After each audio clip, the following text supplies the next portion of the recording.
Alright, so what you'll notice about the Smith machine is there's these hooks. It runs on the 2 poles on the side, so when you go to unrack the weight, all you gotta do is you lift up and then you're gonna twist the bar backwards. Some gyms you gotta twist it backwards, some's gonna be forward, but you're basically just lifting up so you can unhook it.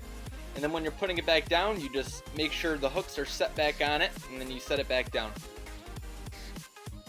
So these safety pins are really good, especially if you don't have a spotter and you're doing bench press, so the weight won't get stuck on your chest. Not every Smith machine will have these, but my gym is open 24/7, so it's a safety requirement that they have for them. So the bench press is an exercise that you can do on the Smith machine. It solves the problem of not having a spotter. Also, this exercise is going to target your pecs, your triceps, and your shoulder. It's a great exercise for your upper body. You want to make sure that your shoulder blades are pinched back when you do this. That's going to prevent injuries, and it improves your balance because the bench is so thin. Make sure you keep your elbows tucked as well. So here I'm going to perform the same exercise, except I'm going to do it wrong for you.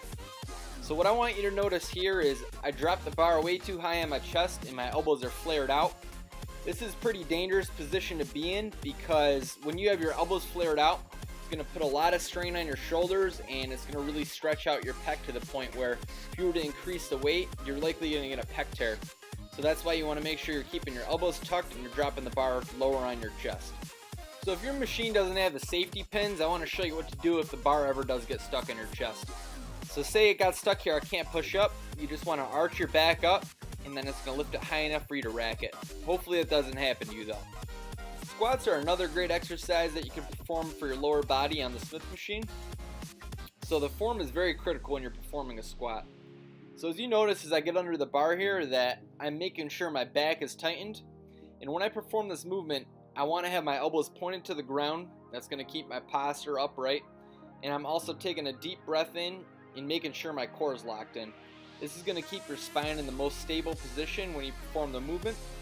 I have my feet pointed slightly out, and this will make sure that your knees don't buckle as you are doing the squat.